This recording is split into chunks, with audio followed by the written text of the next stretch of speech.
lockdown. We'll discuss this and more of today's top headlines. I'm Ernie Manouse. And I'm guest host Tessa Barrera. From insurance coverage to prescription drug policy, the Baker Institute's Heidi Russell helps us understand how a year of healthcare changes during President Trump's second term is affecting patients, providers, and the cost of care. Plus, from country and blues to jazz and gospel, Houston's own Lyle Lovett joins us to talk about music, storytelling, and joining the Houston Symphony tonight for a once-in-a-lifetime concert. And as always, we want to hear from you. Give us a call or text us at 713-440-8870 or email us at talk@hellohouston.org. Hello Houston is made possible in part by founding sponsors John Bradshaw and Kathy Sanders, by Metro, and by gifts from listeners like you. Live from NPR News, I'm Lakshmi Singh. The U.S. economy is coming off a surprisingly strong month in job growth. The Labor Department reports that employers added 172,000 jobs in May, about double what was initially projected. The unemployment rate was steady at 4.3%. In the wake of today's numbers and higher inflation, the Fed may continue to resist lowering interest rates. Well, after months of trying, Senate Republicans have advanced funding for President Trump's immigration enforcement agenda. The $70 billion is enough to last for the rest of Trump's time in the White House. The vote was not without drama, though, as a bipartisan group of lawmakers tried but failed to block the president's anti-weaponization fund. Here's NPR's Eric McDaniel. At one point, Republicans thought this could be a straightforward party line process. Then President Trump launched the nearly $2 billion pot of taxpayer money that could be used to make payouts to, among others, January 6th insurrectionists. That complicated the path to passage. Lawmakers of both parties were upset, and the fund was the target of multiple amendment votes during the all-day debate on this package. Now the deal heads to the House, which is expected to take up the legislation and send it to the president's desk before leaving town this weekend. Eric McDaniel, NPR News, the Capitol. Some Republicans in Congress have been pushing back on President Trump's choice of Bill Pulte to serve as acting director of national intelligence. NPR's Frank Ordonez says Trump's D&I choice and his support for an anti-weaponization fund are sparking stepped-up GOP criticism. Critics argue that the president's pushing the envelope too far, but more likely it all comes down to the political calendar. John McHenry, a veteran Republican strategist, says Republicans are looking ahead to the midterms. We are largely through the primaries, where the president can do the most damage to people who cross him within his own party, and moving on to the general, where I think some people either feel a little bit more vulnerable or feel like they need to, in a year that doesn't look great for Republicans right now, want to establish their own record. But he says it'd be wrong to call the president a lame duck, noting that Trump has been counted out several times before, only to wield his influence again. Franco Ordonez, NPR News. The American artificial intelligence company Anthropic wants the globe to hit pause on the technology's development. The maker of the Claude chatbot says there needs to be a brake pedal on the system to protect humanity. AI expert and Humanology.ai founder Scott Pelley raises concerns about a technology that advances on its own without human intervention. If the AI doesn't have a moral compass built in, then how do we know how that AI is going to treat us? Nobody knows this yet. Anthropic is suggesting the pause while also planning to take the company public. You're listening to NPR News. Live from News 88.7 in Houston, I'm Tom Perumian. A woman charged in connection to the drowning deaths of her young kids back in Harris County will undergo a mental evaluation. 23-year-old Laura Nicholson faces 2 counts of reckless injury to children. Her 2- and 3-year-old children drowned in the family's backyard pool back in February. Toxicology reports showed that both of the children had cocaine in their systems at the time they died. An area around La Pryor, Texas, 50 miles from the Mexican border, is under quarantine after a New World screwworm was found. The Texas Newsroom's Michael Marks explains. According to the U.S. Department of Agriculture, this screwworm was found in the umbilical cord of a 3-week-old calf. Eradicated from the U.S. 60 years ago, the screwworm has been moving north through Mexico and into the U.S. The USDA is working to find and eradicate the pest before they harm Texas's cattle industry. Despite higher gas prices and flight costs, AAA says Texans are continuing to travel. AAA's Angie Orth says Houstonians can limit their costs by being flexible about their destination and waiting for deals. The main thing, I think, moving forward for the rest of this year is going to be flexibility. Orths was speaking on Hello Houston Thursday. AAA says 3.7 million Texans traveled for the Memorial Day weekend. In sports, the Astros lose to the Pittsburgh Pirates 5-1. Houston welcomes in the Athletics for a 7:10 game coming up tonight at Dyken Park. Checking your weather, showers and thunderstorms giving way to partly sunny skies today with a high near 85. Tonight it'll be mostly cloudy with a low around 75 degrees. Right now, partly cloudy, 82 degrees on the UH campus. Get more news and information. Go to houstonpublicmedia.org. I'm Tom Perumian, News 88.7. Support for NPR comes from NPR stations. Other contributors include United States Postal Service, dedicated to putting reliability at the core of USPS Ground Advantage to help businesses operate smoothly. More at usps.com/groundadvantage.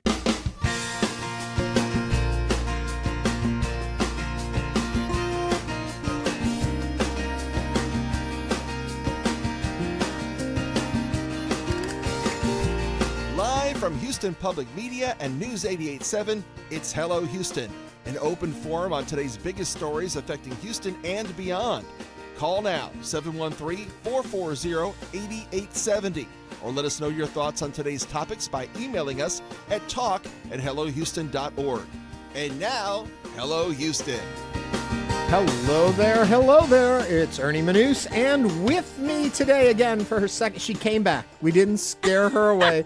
Tessa Barrera is sitting in the guest chair. Whoop, Hello whoop. there. Hi, Ernie. How are you doing today? I am doing well. So did anybody listen to you yesterday? Did you get feedback in your world? I got some great feedback, and I was so thrilled that to be invited back. You didn't kick me out. I'm here again, and I just had too much fun yesterday. So why not head into the weekend strong, have a little bit more fun?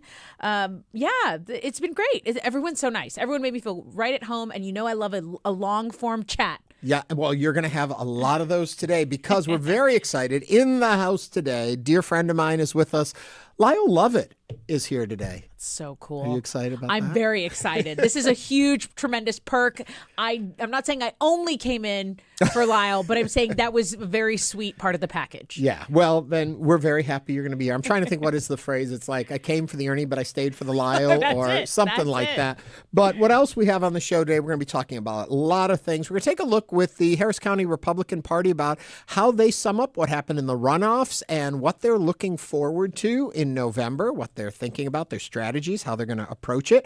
Also, healthcare under the second Trump administration. A lot of policies went through, a lot of changes seem to be made. How is it really affecting us on the ground? We're going to be talking about that a little later in the show. Of course, I mentioned Lyle Lovett is here. He's got a show with the Symphony tonight, the Houston Symphony, and Lyle Lovett. What an opportunity. That's amazing. Awesome. Right in our backyard. Yeah, right. Well, actually, we could walk there from here. That's right. Technically. Maybe we get a little wet today. It's rainy out there. Also, we're going to have our last minute plans. Do you have an event you're going to or one you may be hosting or working on that you think the whole city should know about? This is your opportunity to share it. Call us, text us. You can even email it to us right now at talk@hellohouston.org, and we'll get to those later in the show. We want to hear what you're up to. We'll share what we're up to. But, you guys are always more fascinating than us anyway. Way less boring. Way less boring. Yesterday, we were talking about mobility tags in cars and, those parking spaces that are reserved for those tags and people. And we had our opinions and thoughts. And we got some interesting emails I wanted to share with you. My earplug just fell out. I'm going to plug me back in. There you go. There, now I'm back attached. You're wired in. The first one came from Mary, who said, I have a mobility disability and am assisted by my service dog. I have a legitimate parking pass, but wow, talk about dirty looks. Seriously, we talked about this. Hey, I might be able-bodied, but the person I'm with, my mom, maybe she doesn't look like she is, right. We had a second email I have an autoimmune disease and POTS, P-O-T-S. My doctor keeps recommending that I get a handicap tag. I refuse because I'm too nervous that someone will see how I look on the outside and not know how I feel on the inside. Some illnesses are invisible. I know it's so hard not to judge and question, but I wanted to speak up for the invisible illness community and let you know we might look okay, but that's not the whole story. Love you guys and love your show. That was Aaron wrote that in. I wanted to read those because I wanted to point. We had talked about how, we're judgmental sometimes when we see things, and the old adage, you never know what's going on in someone else's story. You totally can't. You totally, have a little grace. You totally can't judge someone. Have a little grace. And I learned this. I was a bartender for so long, and that I think made me so good. That explains so much about you. It made me so good at realizing, hey, you know what, Mr. Zoot Suit over there, dressed to the nines, he can stiff you, and Mr. Flip Flops over there, he can leave you $100 tip. Judging a book by its cover will never get you anywhere fast. I want to talk more about bartending and being a bartender because it's such an interesting thing about how you encounter people and the stories you hear and the interactions you have. And we'll talk about that. Sociology 101. Yeah. One other one we got was, okay, this is coming at you, Tessa. I like it. Here we go. Corpus Christi can certainly take credit for the first Whataburger and birthplace of Selena. But gotta correct you on HEB. HEB is from the Hill County, with the first store being in Kerrville. Just can't let that error go without correction, as I came back from San Antonio to see my hometown Spurs. That was from Will. Okay. You've got a response to Will. Will, okay, first of all, you know where I love to stand? Corrected. I love to stand corrected because we're all just learning, and some things that we are so certain of, you can be corrected and maybe have gotten some of the details wrong. Also, Selena, not born in Corpus Christi, born in Lake Jackson. Family eventually moved to Corpus Christi, but that is her 1 hometown. point for Tessa. Okay, so there's that. And Will, the headquarters is, I should have been clear, the headquarters for HEB, I believe it was like the big time move for the company at the time, and they had spent the Butt family, the Butt The B in HE Butt. The Butt family actually spent a lot of time in the Valley before they moved that headquarters from Harlingen to Corpus Christi. But you know what? For my whole life, HEB was headquartered there, and then now headquarters there are now in San Antonio, right? Headquarters for HEB are now in San Antonio. I'm not going to say anything on HEB. So things have adjusted and moved around in my little Corpus Christi young small girl heart. That's where all the things that I love come from. So I love to stand corrected. Thank you. And remember, you can always send your comments, thoughts, questions, concerns to us at talk@hellohouston.org. I wanted to read those to show you we do pay attention to your emails. Sometimes people don't feel comfortable messaging in our YouTube or giving us a call during the show or texting, but we're always watching the emails too. Share those with us. We'll start sharing more of those with you. There we go. And speaking of the YouTubers, someone said it's National Donut Day in the chat and that they went to Dunkin' and got a free donut. And I bet Shipley's is doing it because if it's National Donut Day, I bet there is a circular treat that you could get your hands on for free today. Donuts. You know what's better than a donut? What? Free donut. Free donut. Well, if you're sitting out there with a dozen donuts and don't know what to do with them, we're right here on the University of Houston campus at Houston Public Media. Bring us some donuts. Anyway, we've got a lot going on today's show, as I went through a moment ago. So we'll be getting into the meat of the show, as we say, in just a moment. But as always, we like to do our headlines. And this first story we have today has been kicking around for a couple of days. I keep moving it along. We're finally getting to it. So Tessa, take us in. I still think it's breaking news. CBS News fired longtime 60 Minutes correspondent Scott Pelley. The termination came a day after a heated confrontation with the program's new leadership. So Pelley had publicly criticized new executive producer Nick Bilton, and he also publicly accused CBS News editor-in-chief Barry Weiss of murdering the iconic news magazine. So in a termination letter, Bilton said Pelley's opposition to the show's future made it impossible to move forward together. The firing is really the latest upheaval at CBS News, where multiple producers and correspondents have recently departed amid a major overhaul of 60 Minutes. 60 Minutes is so iconic, Ernie. I know you have opinions and thoughts on this. Lay them on me. Yeah, so much in this story that's interesting and intriguing to me. First of all, I'm curious, are people still tuning in to 60 Minutes? Television ratings have gone so low that even when you have a hit show, it's much less than in your heyday when you had a hit show. I remember 60 Minutes, always top of the ratings, always was a stalwart on Sunday nights. I wonder, are people still tuning to it? I love the work they do. I don't think I've watched a live broadcast of 60 Minutes, and by live, I mean in its time slot, in maybe 10 years. But I still see the content on YouTube, and that's where I get it. The stories, the individual cutout pieces, and definitely they still make headlines in the news when they cover a story the way they do. And I'm curious, first of all, do you still watch 60 Minutes? Is that still a source that you tune to? Let us know. I'd love to hear that at 713-440-8870. But then I'm also curious, we've seen a lot of upheaval within the 60 Minutes house. And does that change how you view it?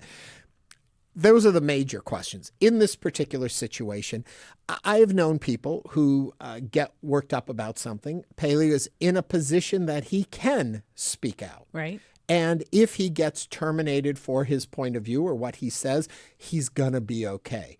I think there's a lot of us, not me included, I should say. The way I said a lot of us made it sound like I was one of those folks, where if you were let go from your job, it's over for you. You have to take whatever they throw your way. Right. And I'm sure a lot of people have found themselves in a situation where they want to speak out like he did and say, I don't like the direction this is going. I'm curious from folks who have felt that they're trapped in jobs and can't do that. Then another question in all this, and I promise I'll let you talk. No, I'm interested. Is, when you've been in an organization as long as Pelley has, you feel an ownership of it. Totally. It's a part of your brand too. And if you feel it's going the wrong way, should you say, no, this is wrong. This isn't what we've built. You're new. This is something different. Or do you have to say, I'm just I hate to put it this way, cog in the wheel. Mm-hmm. There is management that has been charged with running this project. My job is to fulfill what they are asking of me, or I should remove myself from it. It's between there you go. A rock. What do you think? Well, it's a rock and a hard place, right? Because I think so too. If you're at a place for a certain number of years, not only do you have seniority, do people respect what you have to say because you've been there, you've been through the ups and the downs and all of these different seasons. And 60 Minutes, believe it or not, they have a TikTok, so I still get my 60 Minutes in some ways. And I think when you invest in stories being told, I think you're always going to come out on the other end with a really good product. That iconic sound, it meant it was Sunday night and it was time to watch something that might shake you and move you and put you in the know. So it still feels like a very smart show. My alarm bells went off about a month ago when they fired Cecilia Vega. Mm-hmm. She was set to have a contract expire in about a year, but they fired her a year before that. National Association of Hispanic Journalists, which I have been a part of in the past, put out a statement about how upsetting this was because representation, obviously, in the Hispanic community is very important. So one major person getting fired, that's a one-off. Mm-hmm. Two, that might be a little bit of a situation. Someone as big as Scott being fired, I think it says, uh-oh. Well, what? And also the management above him and the executive producers and things that have shifted and changed. Quickly want to grab some calls on this one, 713-440-8870. Fred from Bel Air is online. Fred, what are you thinking? Fred, you there with me? Let's jump over then to Alan from Cyprus. Alan, what are you thinking? Well, I love 60 Minutes. I've been watching it for decades, and I think it's always good. I'm sorry to see Scott Pelley leave. Yeah. And if that came from from an angle or so from the government, I think that's wrong. Yeah. I don't know if it did. But also, I believe you talked about the Holy Trinity of Corpus Christi being Whataburger, Selena, and H-E-B. Yep. Yes. I mean, that's okay with me, the Trinity, but it should be called the secular Trinity, not the Holy Trinity, okay? We got you on that one. Thank you for that, Alan. To go back to another point Alan made, we have seen points where the administration has pushed about the termination of someone. What we definitely have noticed in this story is it seems as though Pelley just was upset with the direction and however this management chain came in, and it was his speaking out at the meeting that seems to have been his death knell. That he said, no, you people are killing the organization. It's hard if you are management how you handle that in a situation like that. So one big key word that stuck out to me, Ernie, was censorship. Yes. Saying, hey, you guys are trying to make us lean one way or another. That is the whole point of what we do and telling stories, is to report them and report them fairly. When you start throwing around a word like censorship, we're being censored. Yeah. It gets a little scary. Yeah, if you have a chance, go and check and see the letter that Pelley wrote back about what happened there and his reaction, why he feels that what he said was just and why it needed to be said. We're going to take a quick break. When we come back, the Baker Institute's Heidi Russell will discuss what health policy has looked like during the first year of the Trump second term. That's coming up as Hello Houston continues right here on News 88.7.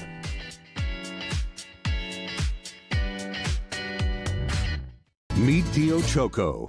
We just took his keys for the day and gave him a Ride Metro fare card. This is his story. Visit ridemetro.org/Choco to find out where is Choco. We talked to the families of the missing who say they won't let the world forget their loved ones. Saturday on Weekend Edition from NPR News. You can hear that tomorrow morning at 7. Next time on the New Yorker Radio Hour, Jack Schlossberg, the Kennedy heir and political influencer who's running for a seat in Congress. I understand that content creation is a new profession and that it's not synonymous for many people with a quote-unquote real job. You have to make an argument in 90 seconds with a lot of complicated information. I'll talk with Jack Schlossberg next time on the New Yorker Radio Hour.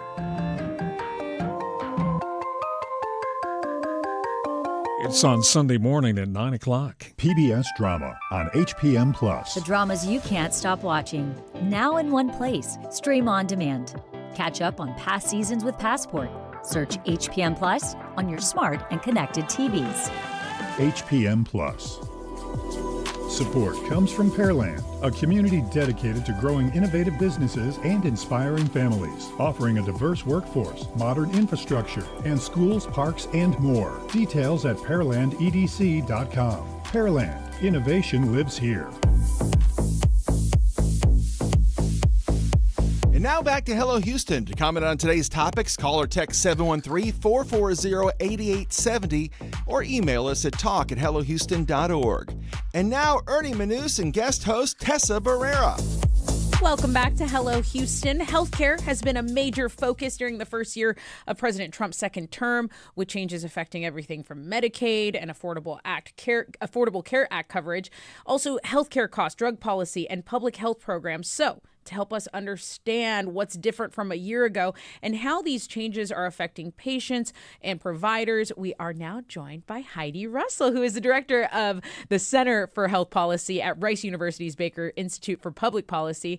Heidi was a part of the team behind a new policy brief that examined the administration's healthcare actions over the past year and their potential impact on medical costs to access to care. So you can imagine we are thrilled to have her here on Hello Houston. Heidi, welcome. Thank you. I'm glad to be here. This is very exciting.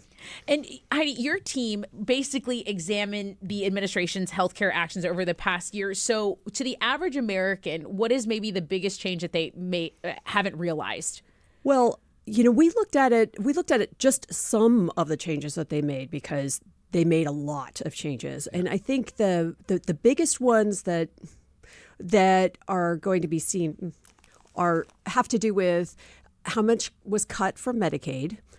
Texas is not going to feel that so much, but other states are really going to feel the cuts from Medicaid. And then there have been some changes in how they fund different kind of things like SNAP and that, not in how much they're funding it, but how much goes from the federal government funding it to the state taking part. Let me interrupt you for one moment, though, and try and understand, because I feel like, especially in this administration, we hear so much chatter. We get so many headlines flying out about things. I really don't know what actually ends up passing and is actually happening, or where we are. And we follow this stuff every day. So of all the noise we heard around healthcare, what were the things that actually got enacted that we're going to feel impacts from? Oh, yeah. So, well, it's interesting. I'm glad you brought that up, because what has happened in this administration, just looking at it from the outside, is there is a lot happening, and a lot of it happens through executive order, which doesn't require congressional passing. Executive orders, though, are tricky because they don't necessarily have funding behind them. So the president can say, I want to do this thing, but if it costs money, it might or might not actually get done. Right. What did get done, which we have funding behind, is in the One Big Beautiful Bill, where there were federal cuts to Medicaid spending. So we had that. And then the other thing that did happen that has money behind it is the cuts to the subsidies to people who have insurance on the exchange plan. So that's, a goodly portion of the United States. And then so there's going to be people that fall off of insurance. The other thing that did happen but didn't happen through Congress were massive cuts to scientific research funding. And we also saw large layoffs in some of our government agencies like the CDC and these agencies that kind of track public health.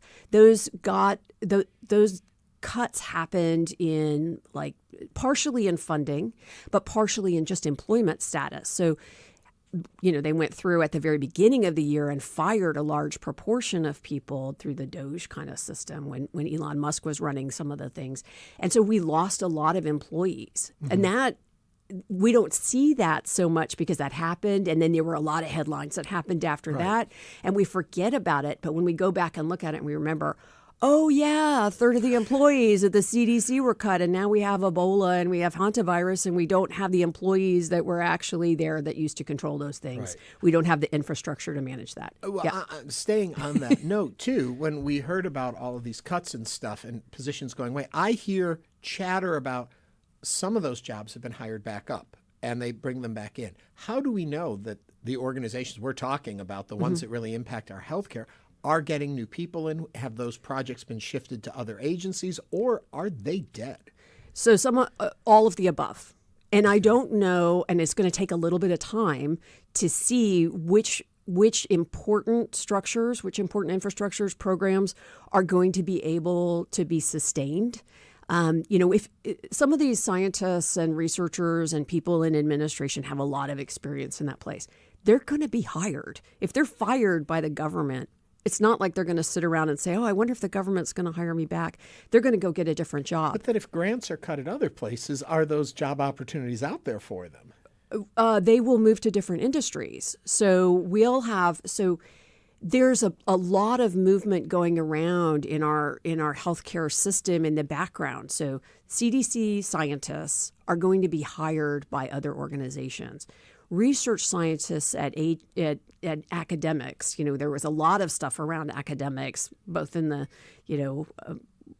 kind of approach to how we do science in the academic world, and then direct funding issues. So those scientists have had to find other jobs, and they've either moved into teaching or they've shut down their labs and moved into industry. And so it's going to take a while for those people to come back. They've had to get other jobs. So, that kind of space is going to take a bit of time to figure out just how bad that is going to be for us. Yeah. Houston seems to be one of these cities with a medical community that's booming, right? We want to be on the cutting edge of medicine and technology, and people come here for their treatments. Does any of this, what the Trump administration has cut funding, how does that affect the local Houstonian community? Yeah, that's going to be really big. So in the very short term, we haven't seen massive changes at this point. It's going to take a few years. The first thing we're going to see probably is that people who live in our community who used to have health insurance won't have health insurance. So we will see people who had health insurance on the exchange plan no longer be able to afford their health insurance because they cut subsidies. And explain exchange plan. So that's it's also called the Obama plans. Right. These are places where people who don't qualify for Medicaid and don't have an employer who sponsors an insurance plan as an employee benefit, they have an opportunity to purchase health insurance. Right. That's been the discussion, and was the cause of, one of the causes of the federal government shutdown in October and November was trying to maintain federal subsidies to help people who couldn't afford the premiums. The federal government was paying for some of those. What we've seen is some people couldn't do it, and other people are now not paying the premiums. So we're seeing a decrease. Those people will be in our community without insurance if they've lost Medicaid or if they lose their exchange plans. They're still going to need health care. That health care is going to still be given because of other laws that are more complicated. This great industry of healthcare that we have is going to be subsidizing people, at the local level, which is going to affect taxes. It's going to affect what kind of people we can recruit to Texas to deliver care. And then scientists that have been here for a really long time on federal grants that are no longer being able to be funded here are going to go elsewhere. That just seems frustrating because as someone who lives here, you want you want the city to attract the top level of talent. And I say that to ask you then not only just about, inner city Houston and the booming parts of it. Does this affect rural communities? It actually disproportionately affects rural communities. Although the current changes don't. And this is, I think, something really important about what we're seeing from current changes. What the federal government has done this year under the Trump administration, the real effects of that aren't going to be felt for 5 to 10 years, right? What we're seeing in rural communities already has been a shutdown of hospitals, has been a shutdown of providers. People can't afford, it's not functionally okay for people to be living in those communities and trying to provide medical care. So we have already seen a decline in the number of hospitals and providers in rural areas. So they're already under the gun. This is just going to make that worse.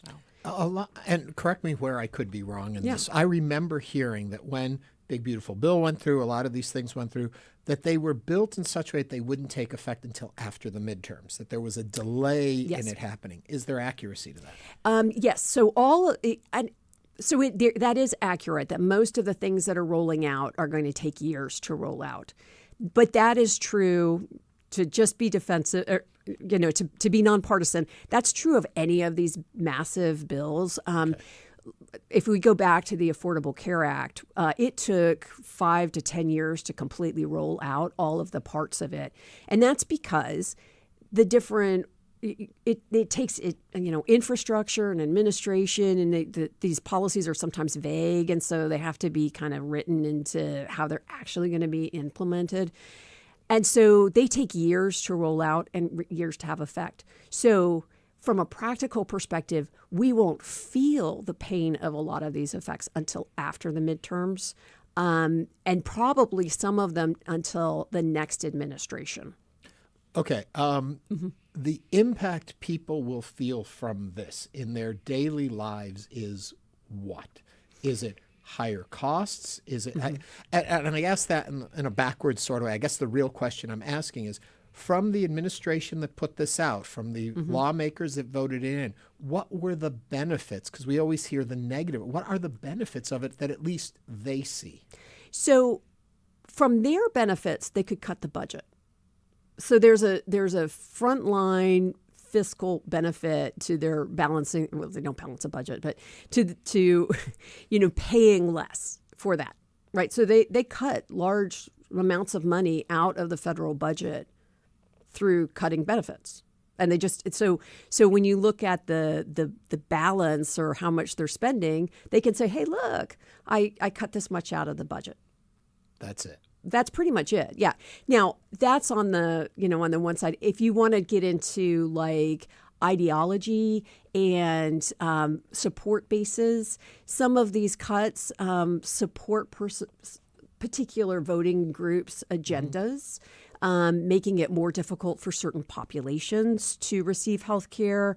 And so there is some ideology behind it that they can promote. But there doesn't seem to be, here, from what I'm hearing you say and from my understanding of it, an increase of a service needed or an improvement in a healthcare system as much as it is a fiscal rollback. And I don't see policy improvements for healthcare. I don't see research improvements. I don't see a better outcome health-wise. Being nonpartisan, I'm just saying, looking at what we're talking about, am I missing something, or is that pretty much what your study has found? Yeah, no, so you are not missing something. What they have done is say, we don't want to spend so much on healthcare, so we're going to take a very blunt tool. People say, oh, healthcare costs too much. So healthcare costs too much to the individual paying their premiums and any out-of-pocket expenses, and it costs too much to the federal government because they pay for Medicaid and Medicare, and the state pays for Medicaid. So there's a lot of money going into healthcare. So there's a nice immediate release of, oh, look at how much we saved by cutting back this amount. Right. But people are still paying a lot in premiums. So they didn't do anything there. If you're looking at a particular voting base, you can also say, look, we took away things like, if we're talking about health, we took away SNAP benefits from people that we think are abusing SNAP benefits, right? So we can cut funding there. So the people who have an interpretation of the people who are receiving benefits under SNAP, they're happy because they got that. So there's a certain. Yeah. But now when we go to things like cutting, the things that have happened, not directly from the president himself, but from the Department of Health and Human Services, that's a whole different storyline. Now, they cut a lot of federal funding they're in charge of things like the CDC and science and funding and that kind of thing. But the whole Make America Healthy Again kind of movement is not, I would say, a budget-saving measure. That's a whole ideology. Heidi, we're going to have you back to dig deeper into all of this. Oh my! When she said that, I go, oh, that's a whole other story. Heidi Russell is the director of the Center for Health Policy at Rice University's Baker Institute for Public Policy. Heidi, as always, thank you for joining us and helping us get smarter on all of this. Anytime. Coming up, I don't even need to say anything else. Lyle Lovett is in the house. Mic drop. He's coming in. Hello Houston continues right after this.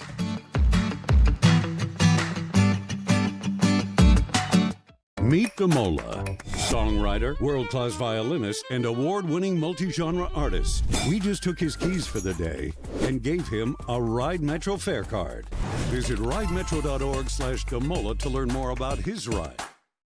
Benefit that lets you stream more of the shows you love anytime. It only takes a few minutes to make a big difference. Become a new member today at houstonpublicmedia.org/donate or call 888-909-0887. On the next Science Friday, Sarah Seeger has her head in the clouds of Venus.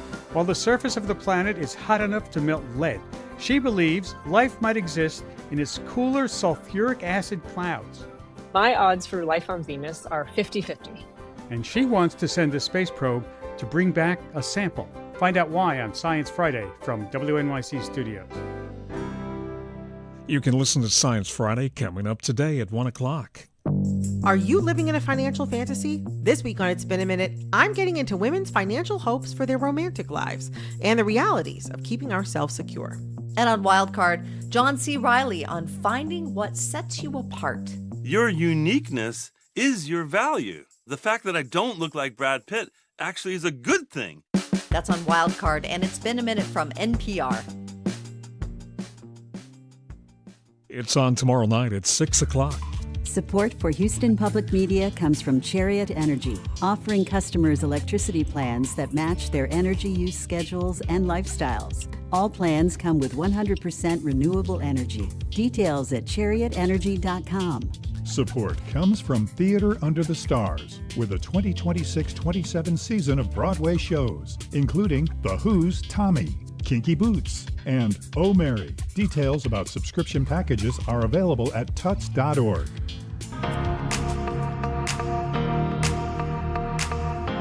And now back to Hello Houston. To comment on today's topics, call or text 713-440-8870 or email us at talk@hellohouston.org.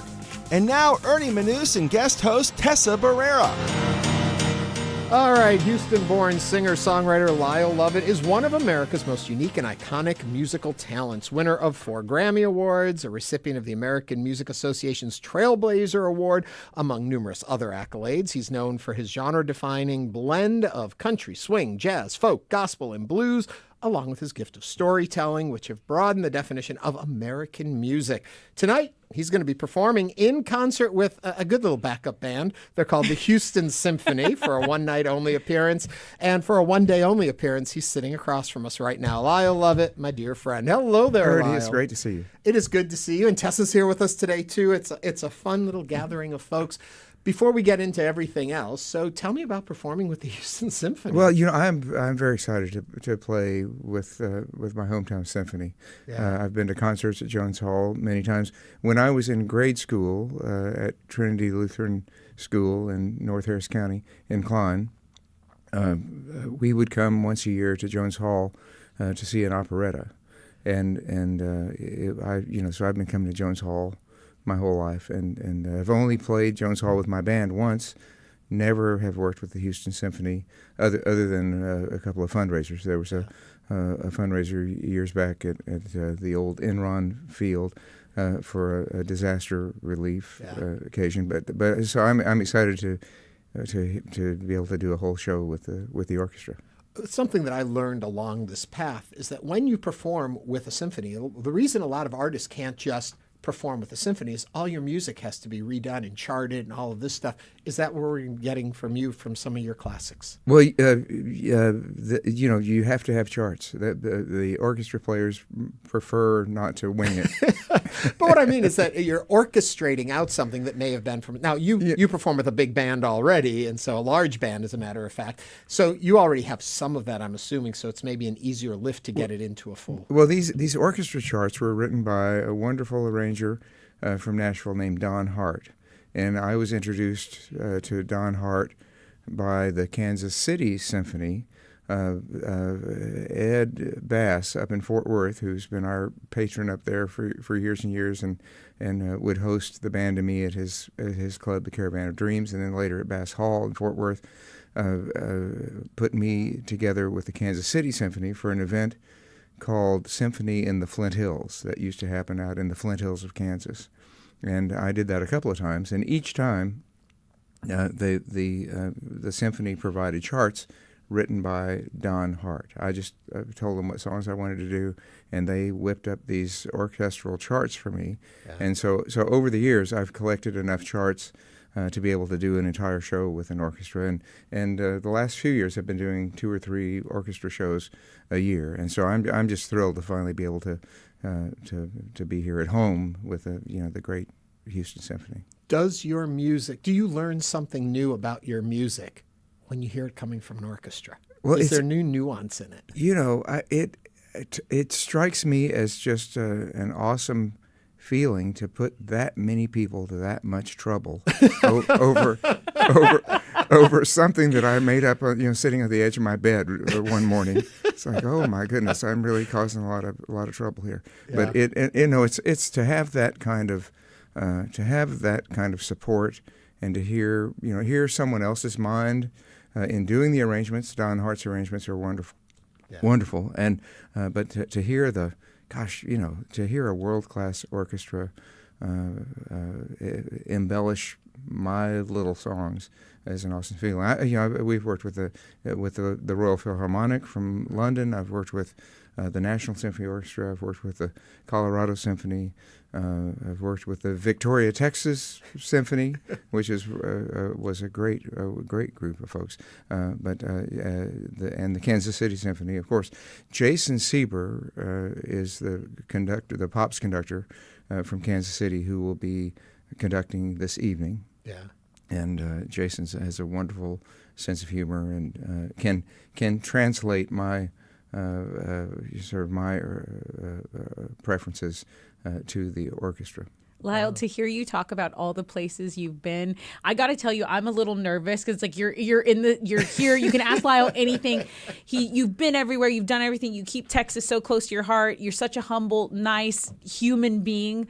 I just need to know some mantra. I just by osmosis, symbiosis, need to get some of your thoughts on what keeps you humble, what keeps you so grounded here in Texas, where you were born and raised. Oh gosh, home has always been important to me because this is where my family is. I mean, I'm always thrilled to be on campus at the University of Houston because I went to kindergarten here. There was a kindergarten on campus. My parents were finishing their. My parents both worked for the old Humble company, Exxon, and started before they went to college and put themselves through night school, taking just a few hours a semester so they could work during the day. They would alternate days of taking classes so that one of them could stay home with me when I was a little boy. So it took them 8 years to finish college instead of 4. But they graduated. They both graduated from the University of Houston. I went to kindergarten here. The University of Houston gave me an honorary degree 10, 12 years ago. So it's Houston is home to me, and family is everything. Okay, but what about the kindness and the humbleness? Oh. How do you stay so kind and humble? I tried to dig up any dirt I could on you. Oh yeah, and plenty. every person is like, nicest man I ever met. Really nice guy. I mean, how do you stay so attuned to being kind to other humans when you've had so many more situations? I mean, you've experienced so much more. How do you stay in that just beautiful way? I have been so blessed in my life to be able to live near my family and to do what I love to do. It's such a blessing to be able to do what you love to do every day of your life. In that way, I don't feel like I've worked a day in my life. I get to wake up thinking about things I enjoy thinking about. Playing music, I get to work with some of the most talented musicians in the world, and people who inspire me every day. And how can you not appreciate that? How can you not be happy doing that? But tonight in my band will be Russ Kunkel on drums, Leland Sklar on bass, Jim Cox on piano, James Hara on guitar, Jeff White on guitar and mandolin, some of the most accomplished studio musicians and touring musicians in the world. And it's a thrill for me, in the same way that in talking about the orchestra, that these people would come together and use their talents to make my little songs sound as good as they can is truly humbling. And I'm grateful every time I get to step on stage. Oh. I will say one thing that surprised me today, and I've known you for a while, and I heard the kids were here. And I expected to see little crawling around here. Boy, time flies fast, doesn't it? They're going to be 9 next week. And everybody tells you that it goes quickly, but it's just been crazy. And today, coincidentally, here at the station, we met a family downstairs. Today is Bring Your Kids to Work Day. That's right. So you brought your kids to work with you. Yeah, this is your work. You knew. Do you look at life differently now with the kids? Oh, gosh, yes. Because I know touring-wise, it changes for you. You try and get home as much as possible. You really have been an influence in their lives. It wasn't like, kids are there, I'm off on the road for 6 months. Well, even if we just have one day off a week when we're out playing, I fly home. Yeah. And I've missed, I think, I'm up to like 12 days off that I haven't been able to come home. Since they were born, but I just want to be home more than ever. I just don't want to miss a minute of being with them, and I get to take them to school and pick them up and know all their friends. One of the toughest audiences I've faced in recent years was when they were in kindergarten and I was playing for their class, and I looked out at these blank faces of kindergarten children sitting on the floor. And I thought to myself, they don't know that they're supposed to like me already. Well, you're not Miss Rachel, you're Mr. Lovett.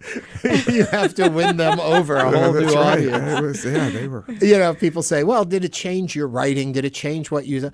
I think some of your most fun stuff has come out of observations you've gotten from having the kids now, some of the songs that you have out there that I just absolutely love, because these kids are really inspirational to you. Well, thank you. They were, and in a way that songs used to fall on me from heaven early on when the children were born. I mean, ideas just started popping into my head. I couldn't keep out, and so they inspired, lots of songs for me, and are creative themselves. I mean, we'll do a song tonight in the show that they co-wrote, that we all co-wrote. So they're not only inspirations, they are contributors as well. Have you noticed musical talent in them already? Are you thinking, oh, maybe there's the next generation of the Lovett family? They like music, and they're taking piano lessons. They play a little ukulele and guitar as well,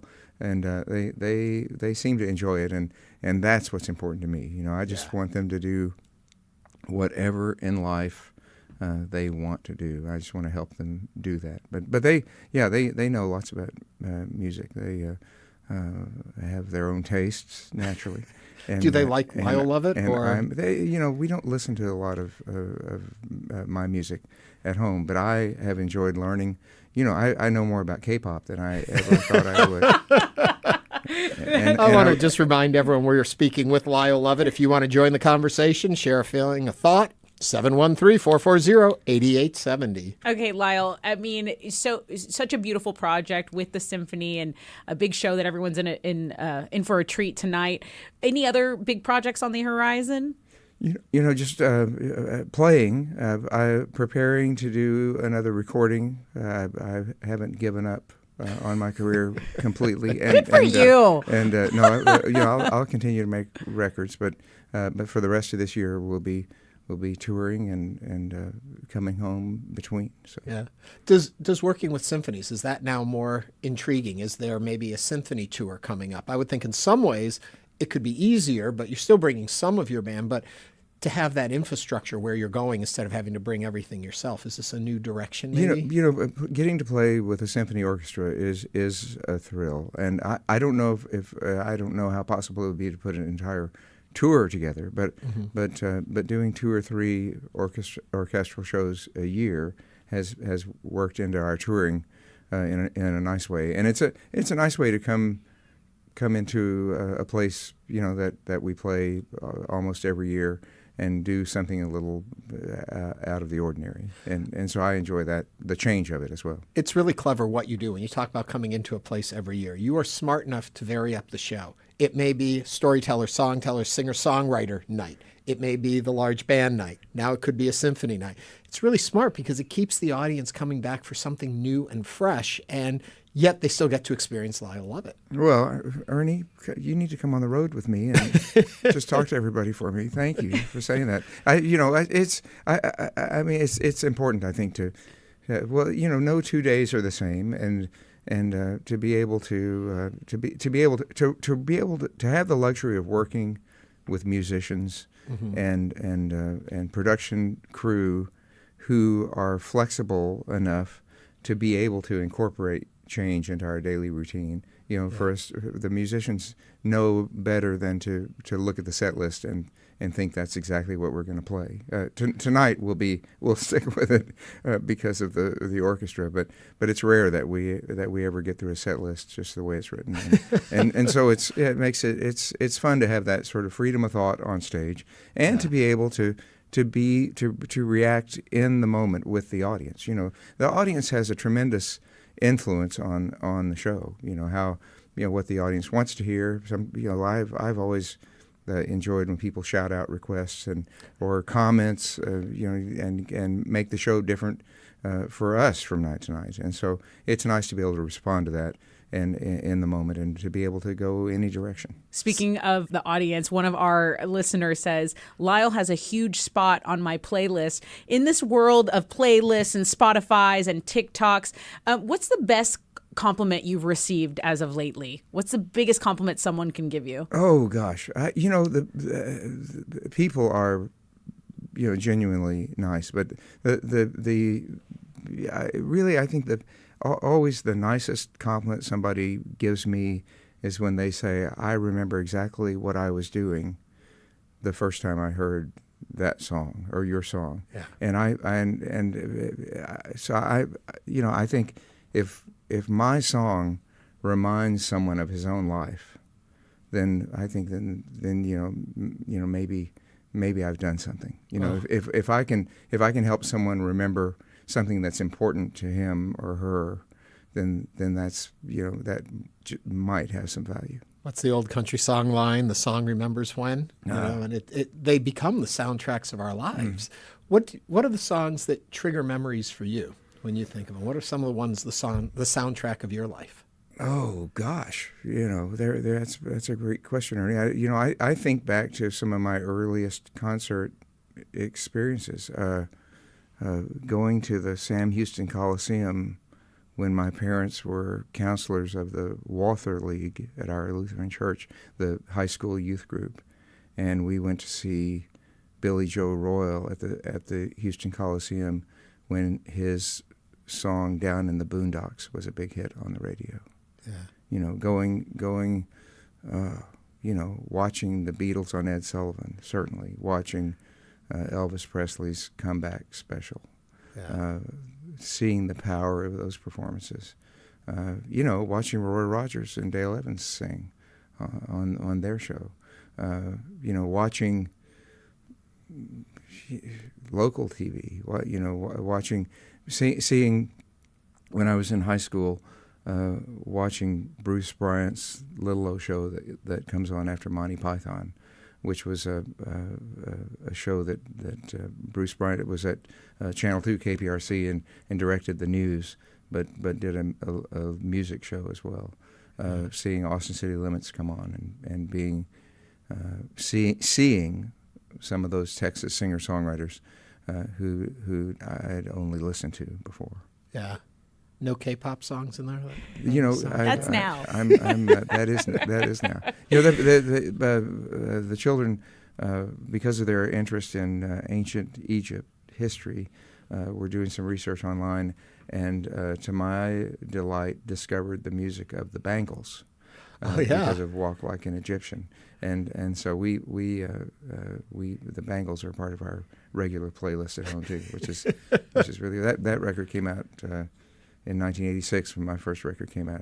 I loved it then, but now to listen to it through the ears of my children makes it even more special. That is so sweet. That is so nice. What Texas country artists are on your radar? I mean, is anything sticking out to you there? Oh gosh, there are so many great young performers and nice people. I a few months ago sang a duet just because he invited me to. It was a young singer from New Braunfels named John Wolfe. I did a duet with him. Gosh, it's some of the benefit shows last summer in Austin. I had because of the flooding, hill country flooding. Right. I had a really nice visit side of the stage with Cody Johnson and Wade Bowen. Young performers. Of course, I've been a Pat Green fan for all these years. Warren Hood, who plays fiddle with me occasionally, makes wonderful solo records himself. I've always been a massive Hayes Carl fan. Hayes is from, grew up in the Woodlands and lived down on Port Bolivar, lived down on Bolivar. Makes his home in Nashville now. We're going to be doing some shows together this summer. But there's so much great. There are places to play here at home in Houston, in Austin, San Antonio, Dallas, and it has it leads to lots of good performers to fill those places. And I think we're lucky to live in a part of the country where there's no shortage of live music. Yeah. One of my favorite lines of yours, I'm probably going to steal it from your show, so I apologize for stealing it from you, is that you grew up in the country and now you live in the city and you never moved. So the changes you've seen in this area. Well, it does feel that way. The Klein community, when I was growing up, was still a farming community, but it has evolved into the suburbs these days, and still 28 miles northwest of downtown, but it takes a little longer to get there than it used to. Well, we're going to drag you out of there tonight to put you in front of the Houston Symphony, where you will be sharing your talents with those that come and even those who can listen in the future on recordings and on streaming services. And Lyle Lovett, the soundtrack of so many of our lives. Ernie, you are such a good friend, and I appreciate you having me on all your shows over the years. And thank you for letting me You're not going to get away. We're going to keep dragging you back in. Thank you for letting me do this today. It's very nice to meet you. Likewise, you're as nice as they say. Well, Grammy Award-winning singer and songwriter Lyle Lovett.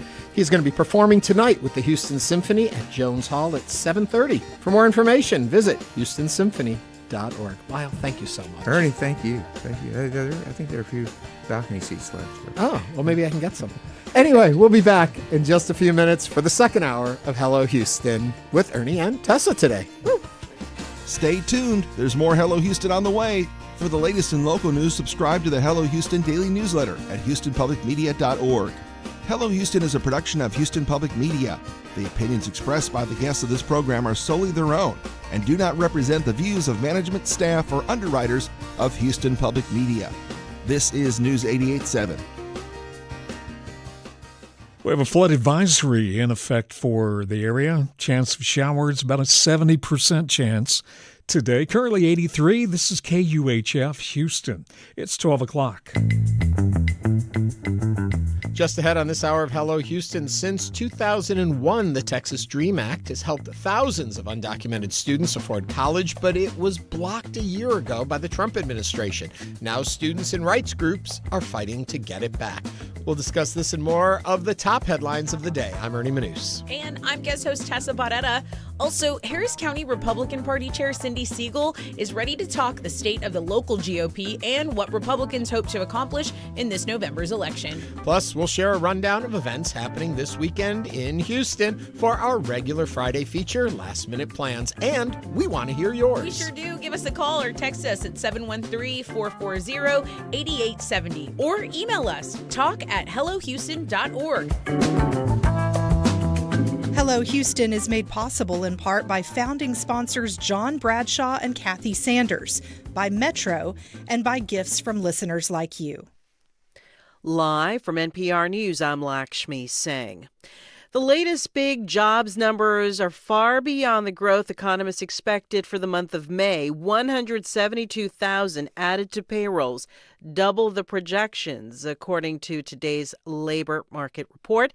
However, purchasing power is still tight, and while the unemployment rate remains low at 4.3%, economists such as Diane Swank note long-term unemployment spanning several months is still a major concern. We also see new college grads still having a very elevated level of unemployment. In fact, the most recent data we have for April suggests that they're running at an unemployment rate that's consistent with sort of 2013, which was still struggling to emerge from the global financial crisis. More than 4 million Americans have lost food assistance benefits from the SNAP program since last year. NPR's Maria Godoy reports Agriculture Secretary Brooke Rollins faced tough questioning on Capitol Hill today. Democrats on the House Agriculture Committee grilled Rollins about why so many people have lost access to a program that's a key safety net against hunger. Rollins said the drop is due to a better economy and a crackdown on fraud. But Ohio Democratic Representative Chantel Brown pointed to a recent report showing that more than 700,000 children have lost SNAP benefits as a result of President Trump's One Big Beautiful Bill Act. Madam Secretary, millions of Americans are going hungry, and you're saying it's a success story. Rollins countered. I think that you want more people on government programs. Committee members also asked Rollins about rising farm input costs and the threat posed by screwworm. Maria Godoy, NPR News. A $70 billion immigration enforcement bill is a step closer to being enacted. The U.S. Senate passed it overnight. Just a week after a Russian drone crashed into an apartment building in eastern Romania, an armed drone has exploded in a Romanian port. Terry Schultz says there were no injuries or major damage reported. The Romanian Defense Ministry says the naval drone self-detonated mid-morning after being detected earlier by authorities who closed off the area in the civilian port of Constanta. While Romanian officials have not yet revealed whether the drone was Russian or Ukrainian, they did confirm it was not one of their own and described it as being of the type used in the war in Ukraine. Romanian President Nicos Erdogan was on his way to a European Union summit when the incident occurred, and he wrote on X reflects that, quote, such particularly serious situations are the direct consequences of the war of aggression unleashed by Russia against Ukraine. EU Commission President Ursula von der Leyen echoed that, expressing solidarity with Romania and saying Europe urgently needs more anti-drone capabilities. For NPR News, I'm Terry Schultz in Brussels. This is NPR News. Live from News 88.7 in Houston, I'm Tom Perumian. A flood advisory is in effect across Harris, Liberty, and Montgomery counties until 1:30 this afternoon due to heavy rainfall. Do be careful. It was a failed sensor that caused a roller coaster on the Pleasure Pier in Galveston to suddenly stop in midair last week. News 88.7's Juliana Washburn reports. Officials with the company that owns Pleasure Pier says the failed sensor caused a malfunction that was undetectable before the incident happened late last week. Rescue efforts took a little under 4 hours as crews used a ladder truck to rescue the 8 riders stuck about 100 feet in the air. Officials say none of the riders had serious injuries. The ride continues to be out of service while it undergoes safety testing. From the Galveston County Bureau, I'm Juliana Washburn, News 88.7. Dozens of soccer fans flocked to Sugar Land on Thursday for the opening of the only official 2026 FIFA World Cup merchandise store in the region. As a partner with the FIFA World Cup host committee, Sugar Land has invested more than $2 million to draw visitors during the event. Diego Salamanca was among the fans wrapped around the store waiting for the launch. I've lived in Houston my whole life, so this brings the community together. And as you can see, a whole bunch of cultures out here, and it's just great for the community. It brings us all together, and we're all excited. Sugar Land is expecting to draw thousands of visitors to its watch parties during the World Cup. The global soccer tournament is expected to draw 500,000 people to the greater Houston region. Checking your weather, once again, a flood advisory is in effect across the region until 1:30 this afternoon. This is due to heavy rainfall. Otherwise, showers and thunderstorms likely this afternoon, becoming partly sunny with a high of 86 degrees. Tonight, mostly cloudy with a low around 76. Right now, raining 81 degrees on the UH campus. Get more news and information. Go to HoustonPublicMedia.org. Support for NPR comes from NPR stations. Other contributors include Fisher Investments. As a fiduciary, Fisher Investments is obligated to act in their client's interest. Learn more at FisherInvestments.com. Investing in securities involves the risk of loss. This is NPR.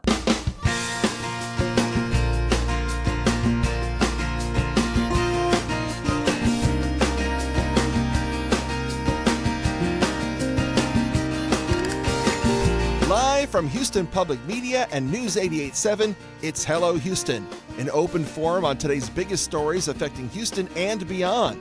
Call now, 713-440-8870, or let us know your thoughts on today's topics by emailing us at talk@hellohouston.org. And now, Hello Houston with Ernie Manouse. And Tessa Barrera is sitting in with me today. It's good to have you here. We just got a note that came in. I think it was maybe it was on YouTube. Shout out to Tessa. She's an exceptional guest host with Ernie. Love the energetic engagement with all of today's guests. That's really nice. And I'm at like a 2, you guys. My energy levels have always been high since I was a child. Yeah. So this is me toned down. This is This the is you adult. toned down? I'm an adult now. I'm a professional. But what a great conversation. Lyle. Why is he so amazing? We were talking before. I've known Lyle for years, and he has always just been charming, welcoming, friendly. Okay, wait, how did you two meet? It's very funny. Actually, there was a movie being that it's Pride Month, interesting way to tell you, it was there used to be the Houston Gay and Lesbian Film Festival. Okay. And they had screenings at the MFA. Okay. And there was a movie screening there that Lyle had done the soundtrack to. Oh. And so when I was invited to the screening, and they seated me next to Lyle Lovett. He came to see the movie. And the two of us just struck up a friendship there. And then you, of course, And you know what? it's- That checks out. Yeah, No, I need and- no further notes. Of course, now you've continued this was- friendship for how many years ago? That was probably 27 years ago, maybe 26, 27 years Hey, he's ago. leaving the room. He's like, okay, Ernie, I'll text you. Yeah, I'm like, yeah. Okay, you guys are real friends. Wow. Well, I'll tell you a really Amazing. quick funny story if we have time about it. So I was in Austin and I'd gone to stay for the weekend in Austin, whatever, staying at a hotel with my then partner. And he had been out for a walk, and I was up in the hotel room doing something. I think we were some work or something I had to still do. And he came and he's like, oh, my God, you're never going to guess who's here at the hotel, Lyle Lovett. Now, as long as I had known this guy, I'd said to him, Lyle Lovett and I are friends. I know Lyle Lovett, but we'd never interacted, and he'd never met Lyle. And he was like, yeah, so your friend Lyle Lovett's here. And I said, oh, that's great. He's like, we should go down and say hi. I was like, no, I don't want to bother him. I don't want to. Now, at this point, Lyle and I had known each other, but really hadn't hung out or anything. Right. So we go for a walk around the hotel grounds, and Lyle and April, his future wife, they were walking along, and my friend was like, oh, we should go say hi to them. They're right over. I was like, no, you don't want to bother. If Lyle's here, he doesn't want to be bothered. So already now Jackson's like, all right, do you really know? Right, I love it. right. So this goes on for the afternoon. And then that evening we go to the restaurant in the hotel for dinner. And we walk in and we sit down, and a few booths over, there's Lyle and April. And Jackson goes, they're right over there. Do you want to go see them? Because now he's just egging me on. He's just being this teasing. to be a jerk the whole time, And I'm like, no, I don't want to bother. He's like, Needling. but you're such good friends. Wouldn't you hate to not say hi? I'm like, leave me alone. Stop this. So we're done with dinner, and I see Lyle, because he's in my view, get up and walk out of the restaurant. And then he comes back. I assume maybe he went to the restroom or something. And instead of stopping his table, he walks right over to our table. And he says to me, hi, Ernie, I don't know if you remember me. I'm Lyle Lovett, and I wanted to say hello. And the look on Jackson's face, That's what you it get, just Jackson. melted. He texted it out or put on Facebook, I think at the time, oh my God, my world is over. Lyle Lovett just came to our table to say hello to Ernie.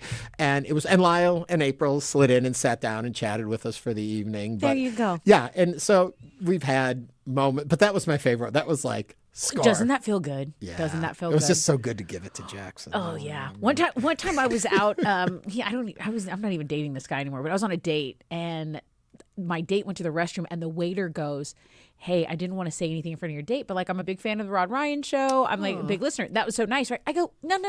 Come back. Yeah, I go, when this guy gets out of the restroom and sits across from me, you come back and you say the exact same thing you just said, okay? And we'll play it like that. And it was just funny. It's like that nothing feels cooler. I Nothing love feels it cooler. when people come up to me or something and compliment it, or if we're at a station event. That's my favorite. And our GM is there, and Josh is around, and he walks away, and then someone will come and tell me how much they like the show and how good a job they think we're doing. I'm like, no, wait till that guy's standing here. Come on.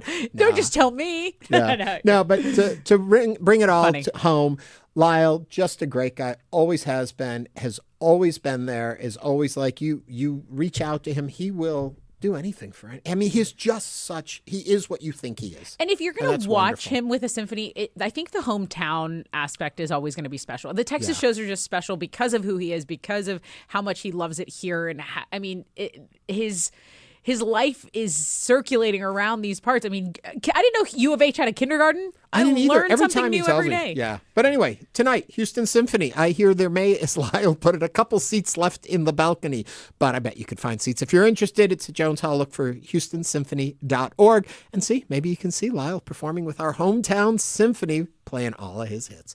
Anyway, all that to say, coming up on the show, we got a lot more still this hour. We're going to be talking with the Harris County Republican Chair, Cindy Seigel. She's going to talk to us, tell us a little bit about her point of view and what she thinks about the runoffs and what's coming for the fall.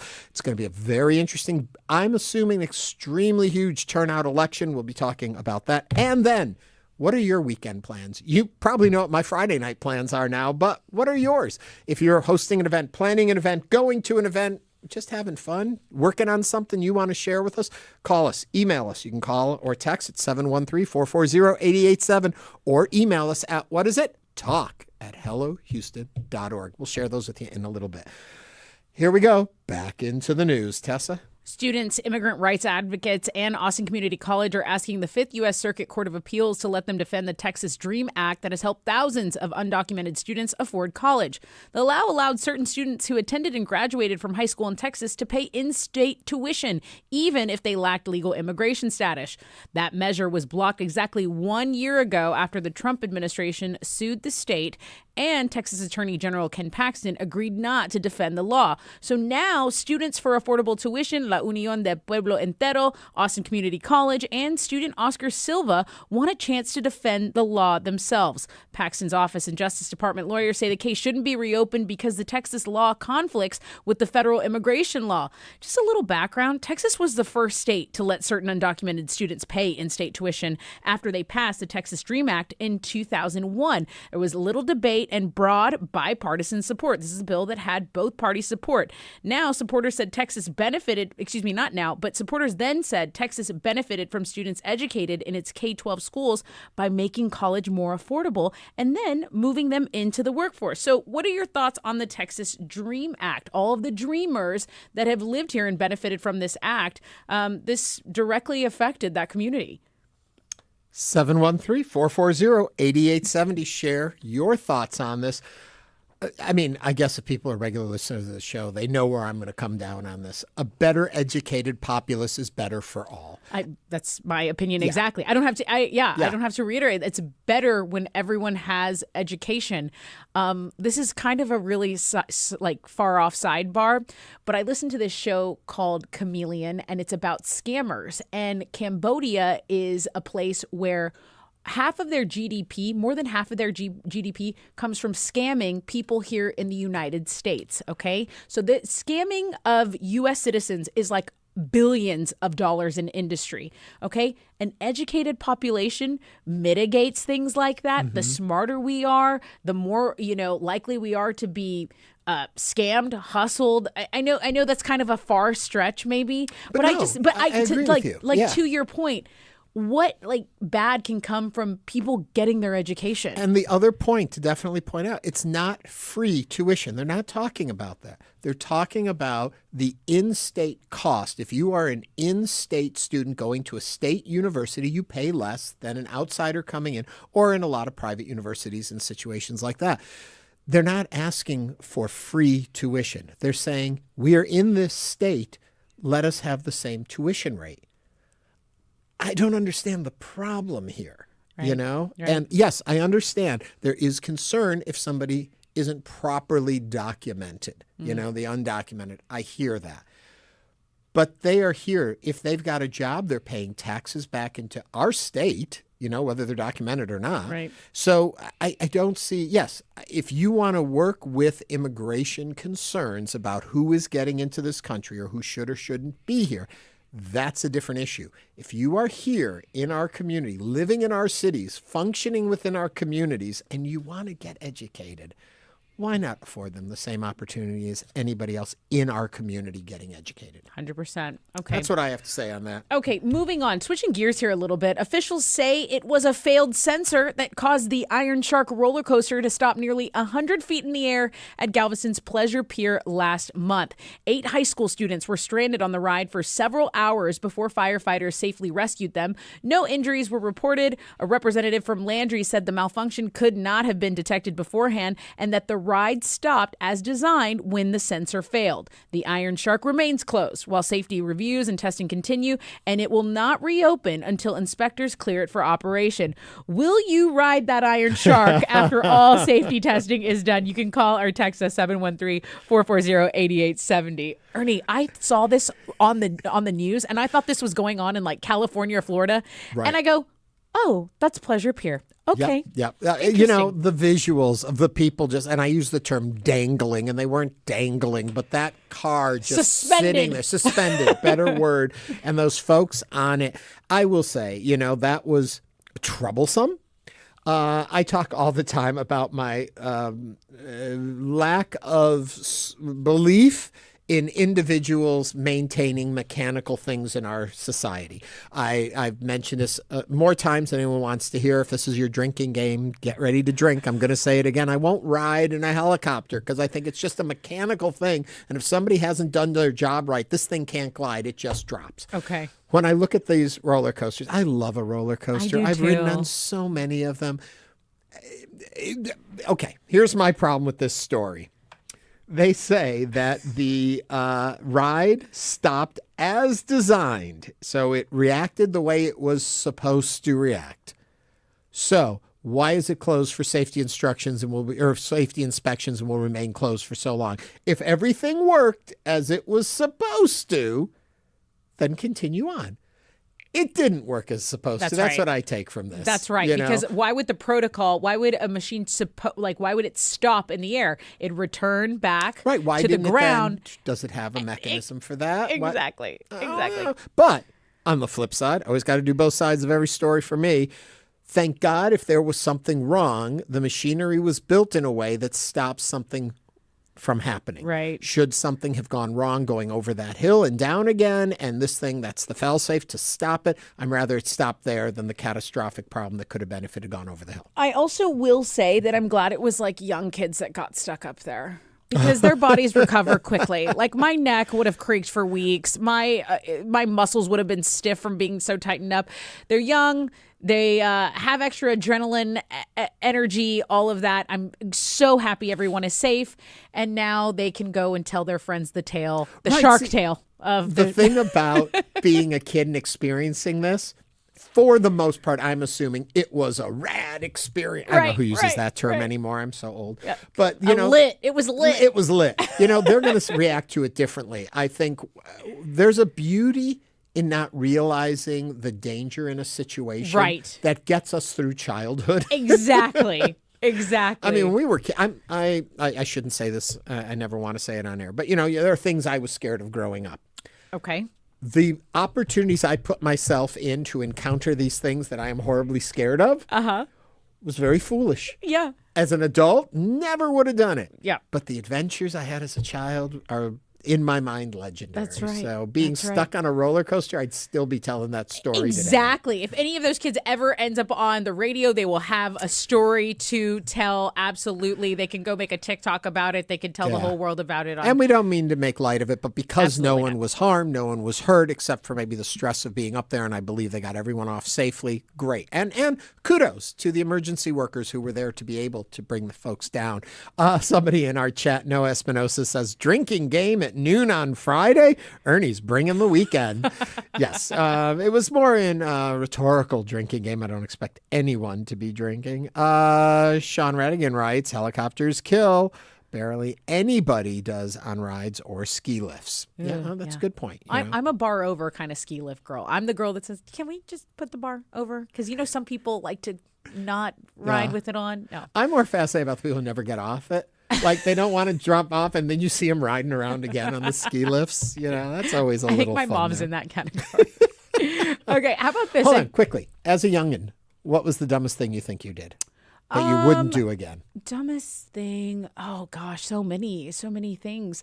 I got stuck on my roof one time. I climbed up there and kicked the ladder. I tied a rope to a ladder to make sure that I would never be stuck on the roof. And then I tested it when I was on the roof and the tree branch broke, the ladder broke, and I was stuck on my roof. And then I did play with fire as a child. Why I played with matches, and my grandma caught me playing with matches and fire, and she told my dad. My dad was very upset. You, Grandma. Yes, my grandma was smart. Quickly, Resonate says in our chat group over on YouTube, former iron worker here, the footage was terrifying of those folks on the thing. Yeah, see, but that goes into what we're talking about. Is the whole idea of when you're smart enough to know the danger you're in, things look worse. When you're in it and you don't think in those terms, you get through it in a different way. But yeah, as an adult, I would be terrified. Absolutely. Quickly, I want to jump back to an earlier story. We were talking about the DREAM Act, 713-440-8870. Barbara's on the line from Magnolia. Barbara, what's on your mind? Well, I just had 2 points I wanted to bring up about the issue and whether it's fair and whether it's right. I'd like to point out that these kids' parents have been paying the same taxes that everybody else in Texas pays. They pay property taxes, they pay sales taxes. So they are supporting the state college and university systems just like everybody else. So very good point. Interesting point there, Barbara. Yeah. You said 2 points. What was the other part? The other part is that these kids will not qualify for student loans or grants or anything. So in addition to having to pay, I believe they have to pay international rates, which are hugely expensive, many times more than in-state tuition. They are not going to be able to get any kind of financial aid. So basically what you're saying is you're just denying them the chance to get any education beyond high school. Barbara, good points. Thank you for sharing that with us and opening our eyes to the other side of the issue, too, a little bit more about the funding and all that. You forget that a lot of folks that go to state schools can also get tuition assistance and all that. These folks are not going to get that. I've heard some of these. And then you don't realize, too, when there is a law that allows you to finally go get an education and you go. I mean, some of these children end up being top of their class, and I've heard some of it is graduation season, and I've heard some of these speeches, and they'll do a quick snippet in Spanish for their parents who didn't even, I've had friends that graduate, their parents didn't even really know what a diploma meant, what it was, but they worked so hard for their children to have these opportunities. And it gets me every time. There's like a couple of videos that get me every time. It's the graduation speeches dedicated to their families who, have done all this hard work. It's the soldiers coming back from overseas. It's these moments that are so special and so deeply rooted in dedication and commitment and even like patriotism, and it just seems cruel to take that away. It does. For a point of reference, in the story we were talking about also, we're not talking about immigrant students. We are talking about undocumented. Keep that clear in the conversation. But what's the alternative? Do you want folks that are still in your community, in your country, not educated? If they want it, it's like I don't see the benefit in... Well, I was going to say in keeping a class down, but we know how that goes.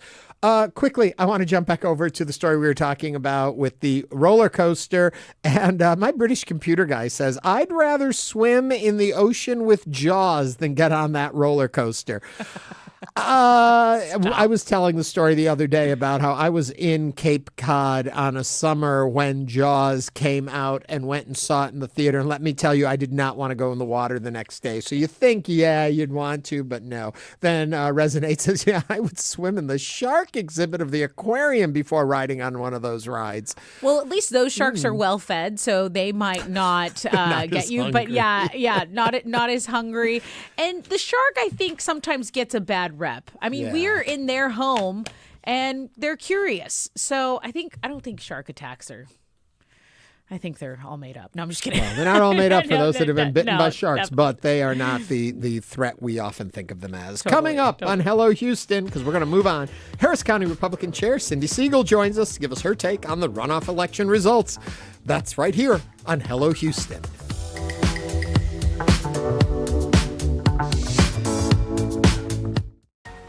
We know you value Houston Public Media. That's why you're watching right now. So take the next step and become a new member of the station you rely on. Every gift makes a difference. And what matters most right now is supporting the station that brings you the news and information you rely on.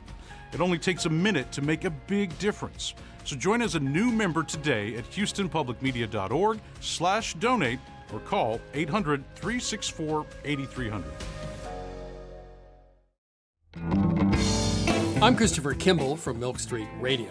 When Charles Dickens first visited America, he was amazed to see hogs roaming free down Broadway. There were pigs living in Central Park. That's where the pork came from. That's how the city got its fresh meat. But 100 years later, that all changed. We uncover the rise of the refrigerator this week on Milk Street Radio from PRX. Listen to Milk Street Sunday at 1 p.m. On the next Living on Earth, the Trump administration orders the dismantling of an extensive ocean monitoring network that tracks changes in temperature, CO2, and more. The return on those investments is huge. The return is to provide information on the current and future state of our Earth. I'm Jenny Doring, and that's next time on Living on Earth from PRX. It's on Saturday at 10 p.m. Support comes from Metro. World Cup planning includes transit improvements intended to serve Houston after the final match. Metro provides bus, rail, and paratransit service and continues mobility enhancements across the region. More at ridemetro.org/Metro Now. Support for Houston Public Media comes from Houston Center for Contemporary Craft, presenting Cups for Y'all, featuring outrageous cups and vessels, from coffee mugs to ceremonial goblets. More at crafthouston.org.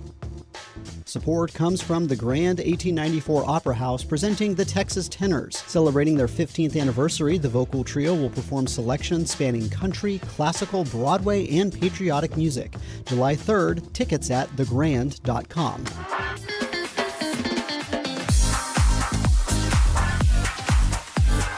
Back to Hello Houston. To comment on today's topics, call or text 713-440-8870 or email us at talk@hellohouston.org. And now, Ernie Manouse and guest host Tessa Barrera.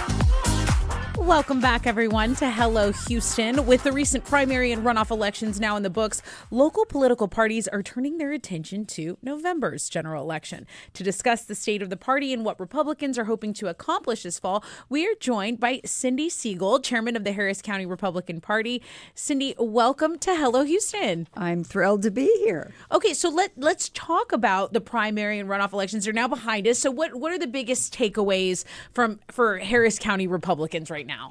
Well, I think, the big races that we had were obviously at the top of the ticket. And there was a lot of focus on Senator Cornyn and also our Attorney General, Paxton.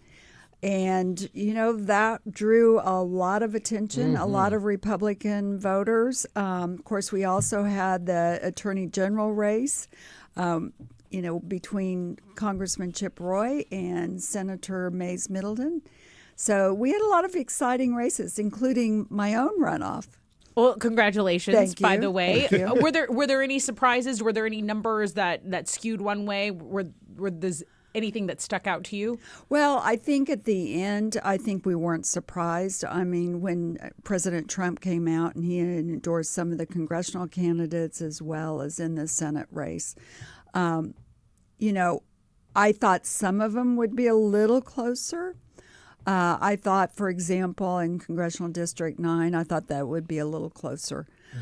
Just because State Rep Briscoe Cain, he's been represented that area or his district for a long time. He was sort of a homegrown kid. But I think it shows the strength within the Republican Party for the president and his endorsement and what had happened. I want to talk a little bit about that because also often what we hear in national news, commercial news, is that, Trump is very unpopular, things are very low, yet his endorsement still matters within the party. Yeah. Within the party, how is the Trump presidency viewed and these endorsements? Why are they still so strong? Well, I think it's his party now. Particularly you have to remember that with the Republicans, and I think it's also true on the Democrat side, the fact is that is, for us, the reddest of the red who ends up voting in the primary.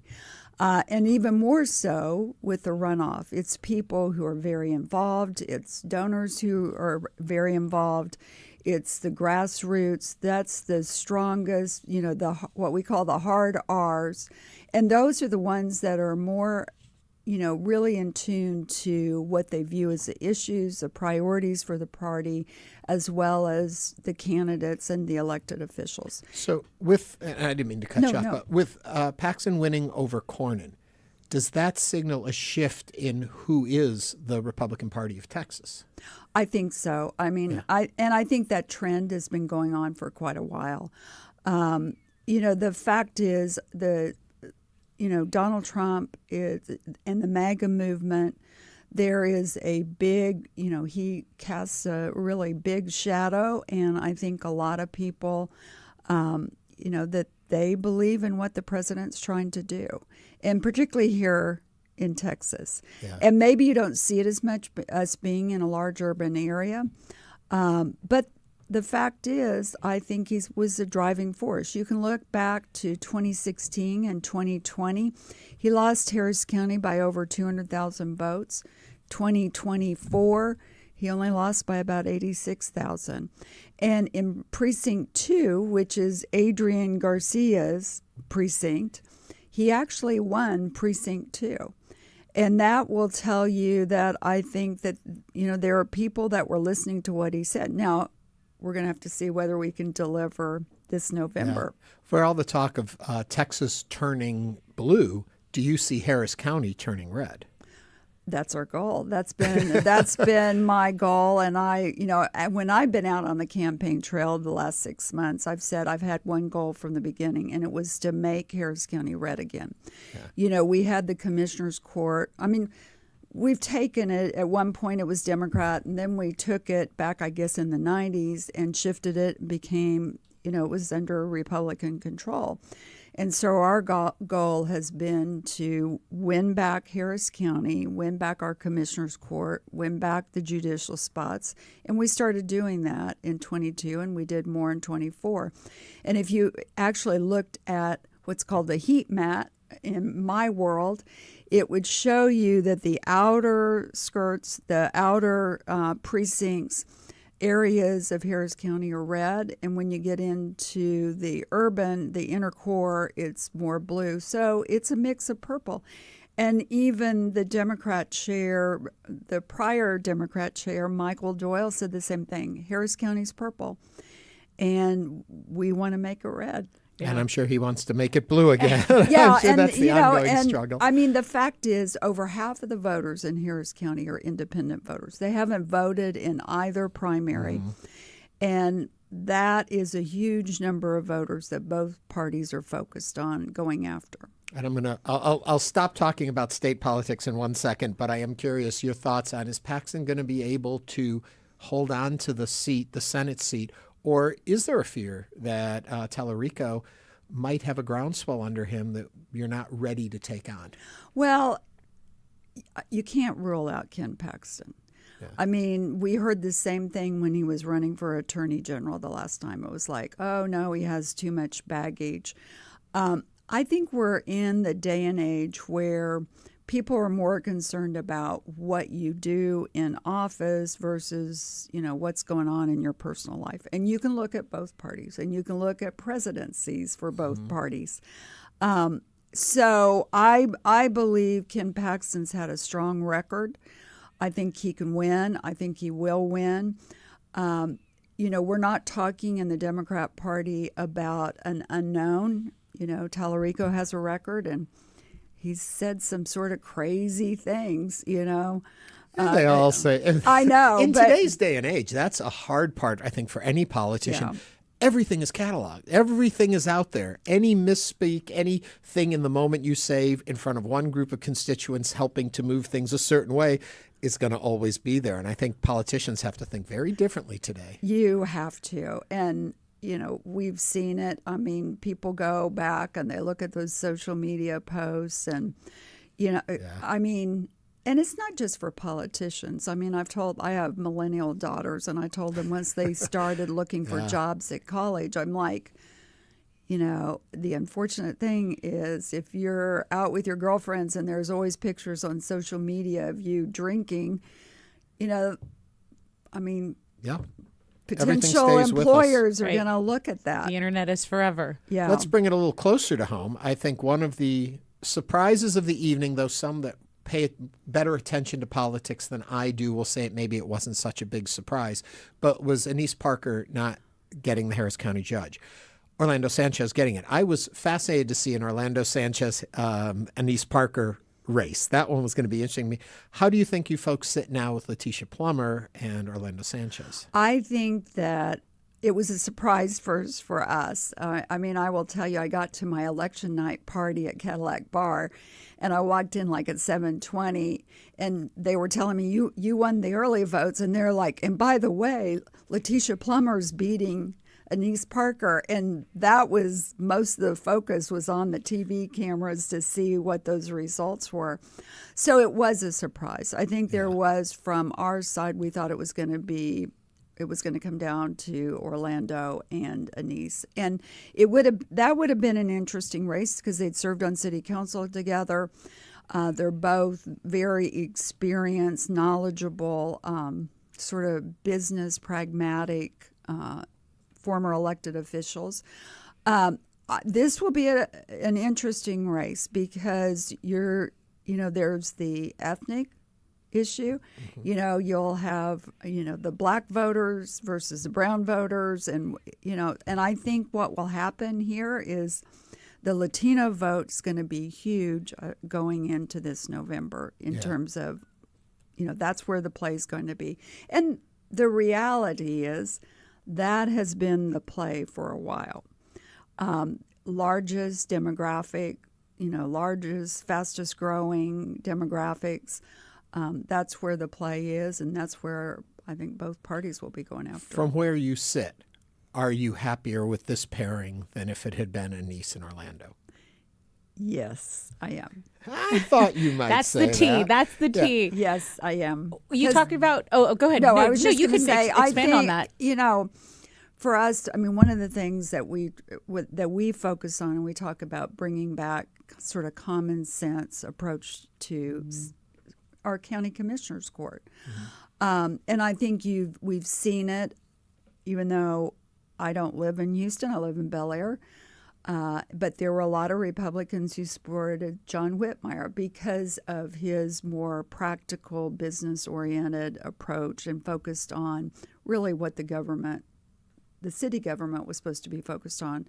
And that's going to be our approach, looking at the county commissioners court, is getting back to what we believe they should have been focused on. We have a couple of comments coming in. Mr. Wright 0510 says primaries are dangerous because on both sides of the aisle, you often have the more extreme candidate win, especially with low turnout primaries. Do you agree? That is true. Mm-hmm. And you kind of having been a candidate, I ran for Congressional District 7 back in 2020 in the primary. And all your consultants will tell you, in the Republican Party, you have to go far right, but you have to be careful that you don't put something out there that then you can't appeal to those middle voters, the independent voters. And I think that's true for the Democrat side, too. As you said, 50% see themselves as independents. So to win and I think that's a problem with our primary system. I don't know what other system would work, but because I think what would work is if everyone got out and voted. That would help the system. Yeah. But you have the people that are most passionate about it tend to be the extremes in either party, and they're going to pick candidates that speak to them.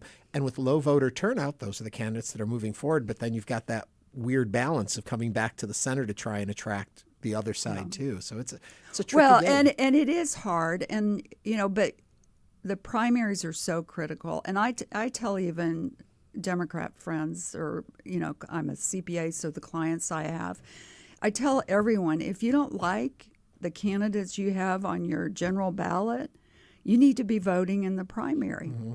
I mean, that's where it's decided, and it's important for you to be asking those questions and getting to know the candidates and finding out what they stand for.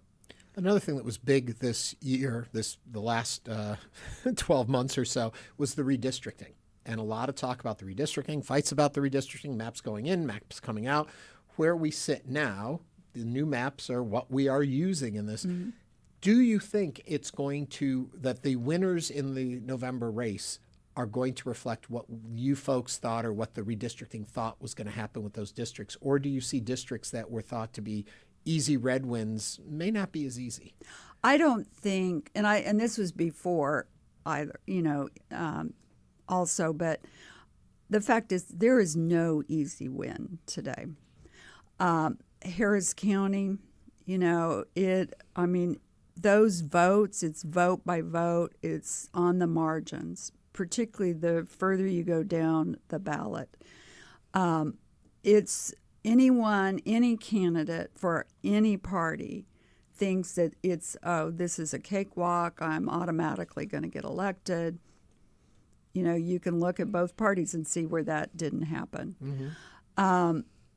It is a fight, and that's why we believe that Harris County is one of the few swing counties probably in the country.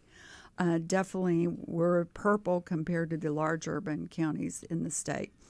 But even with the maps and what was hoped to be accomplished, you know, there is no easy win on either side. That's true at the Senate level. I mean, the candidates have to get out there, the grassroots have to get out there, the voters. It is hard work. And we've seen that with our down ballot races.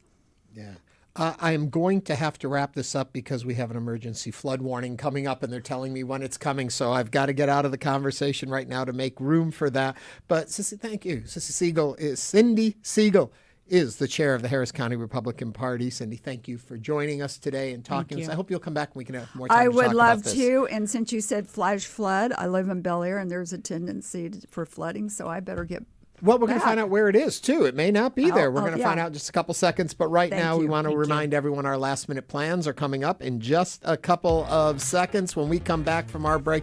So stay with Tessa and I as we continue Hello Houston on this Friday.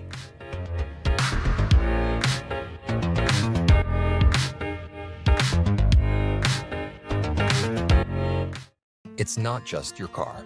It's the one that brought your kids home from school, took you cross-country, held memories, laughter, even a few breakdowns. When it's time to let go, give your car a new purpose.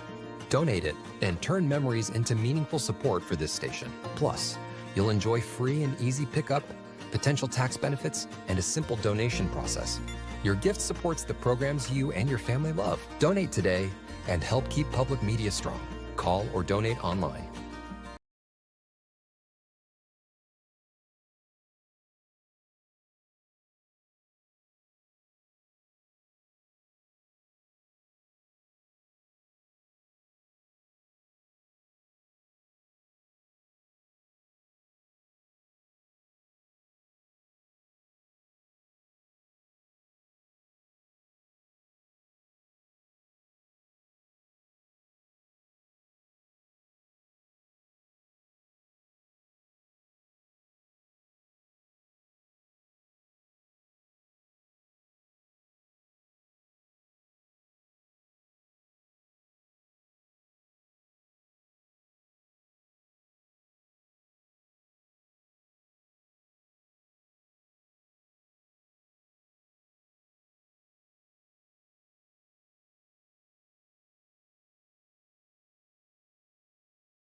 Want to binge All Creatures Great and Small?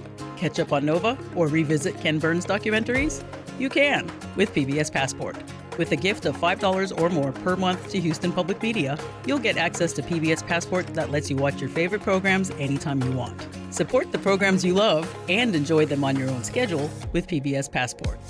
Make your gift now at houstonpublicmedia.org/donate. Hi, I'm John Donvan, host of Open to Debate, where we bring you open-minded discussions and debates about the issues affecting our lives. Everything from science and tech to politics, culture, and foreign policy. In our divided nation, we feel it's more important than ever for people to be open-minded, open to disagreement, and open to listening to the other side. Join me in being open to debate. Sunday night at 10 p.m. on News 88.7. And now back to Hello Houston. To comment on today's topics, call or text 713-440-8870 or email us at talk@hellohouston.org. And now Ernie Manouse and guest host Tessa Barrera. Okay, Tess, we made it. We're here. End of the week. Now what? Friday. Well, we got to have plans for our weekend. So Exactly. that means it's our regular segment of last minute plans. Before we get chatting about all of ours and what we do, I want to remind all of you, we want to know what you have planned for the weekend. Not just what you're doing, but maybe an event you're involved with that you want to get some attention to, or something you've heard about that you think is kind of awesome and you want to share it. Or maybe it's something you're going to be doing even around your house. Every week, I mentioned in last minute plans that my plan is to clean out my garage. And every week I say, I'm just saying it. And guess what? I just said it again. I didn't do it last weekend. There's hope, maybe. But anyway, call in. Share your last minute plans with us. 713-440-8870. You can call or text and also email us. talk@hellohouston.org.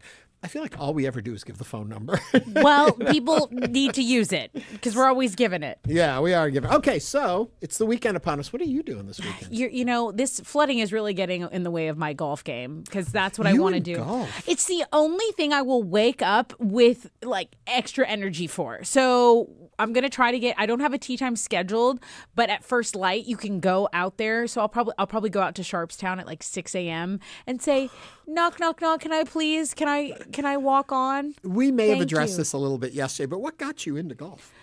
The fact that I know it's hard, and I've kind of so my deal in 2020, you know how everyone was like picking up random hobbies. I wanted to pick up the sports that I knew I could play into aging because I played all the ones that are so bad for your knees: basketball, volleyball, track. I did all of that, weightlifting, powerlifting, football, like all just the really stuff that's so terrible, hard on your body. Yeah. And I said, I really need to start playing some of these nicer, more Congenial. yeah, just like nice, my favorite nicer thing sports. about golf is golf. It's a walk in a park with a purpose. Amazing. Well, some people say it's a 4-letter word for a reason. So it can be frustrating, but that's the thing. And they say you can compare golf to your life because you hit a bad shot. It's not about the bad shot. It's like, how do you respond to the bad shot? So I like that. I kind of like learning because I'm naturally a very impatient person. So it's teaching me a lot in that way. So the cleaning out of the garage, why can't we do this? Tell me about it. Because it's so daunting. It's like too big of a there's project. so many things in my life that I sit there in bed at night and think to myself, okay, tomorrow I'm going to do this. Okay. I'm going to wake up with this energy and I'm going to get it done. I mean, I am a terrible housekeeper. That's the last thing I want to do. Luckily, my house is mostly in order. But it's like, okay, there's this area. I need to sort through all this stuff and get rid of the stuff I don't use anymore. My closet, things like that. And but, only is it one of those things where only you can do it? Of course, okay, because so I'm you a couldn't- control freak. Right, so you couldn't like tell a professional organizer, hey, meet me here, and then just give them the key to the garage and you do it. That could never happen because it's your stuff and you need to go through it. I am a control freak. get I that. have to touch every single thing and I have to make every choice. Even my friends will come over and say, here, let me help you clean up. No. And you do the Maria Kondo. Does this bring me joy? I am Does this leaf blower bring me joy? And if not, then you got to toss it. No. My Okay. always thought is anything I could possibly ever need must be at arm's reach. Okay. That's You're a a hoarder. very bad. Yeah, kind You're of. like a but not- hoarder light. Hoarder light. Okay. I'm early hoarder. Okay. But it's like also, it's the whole thing about I don't want to have a storage unit because if I can No. put it away in a storage unit, I really don't need to have it. Exactly. But that's also the same way I think about, this is a horrible way to say this, putting my mom in a nursing home. It's that same mentality. I don't want to put something away because I don't think I need it. She's part of my life. She needs to be right here. Right by your side. Right. Where she belongs. So I'm a hoarder. I hoard mothers. There you go. I keep my mother close. I'll send mine over. But anyway, that's what I'm doing. I do know that I am doing something tonight, though, that's not a plan that I'm going to break. I'm going to see Lyle Lovett in concert with the Houston Symphony. Amazing. Definitely doing that. There are still balcony seats available. As I've heard. Okay. Tomorrow, it is the 48th annual Pride Celebration and Parade in downtown Houston. We've had some talk about the weather, and what we heard from Travis Herzog earlier this week was that, it may be spotty rain throughout, and this was a couple days ago, so it may have changed, but spotty weather throughout the day, but by the evening, it should clear up for the parade. So Dancing in the rain. Did your mom ever teach you how to dance in the rain? Mine sure did. I don't know. My British computer guy says Mrs. British computer guy is in town, so looking for something to get into. Please share. Yesterday we were talking about my British computer guy being out of our area and still listening. He reached out to correct me. He is still in the area. His wife, Mrs. British computer guy, has moved out of the area for now, and he is waiting to sell his home to move out to be with her. So just for clarity, but he needs something to do. Earl Grey T-Cat says, so sad it's raining because it's Pride weekend. But remember what I just told you. I think, watch your news, that the weather should clear up in time for the parade. So that's going on. Perfect.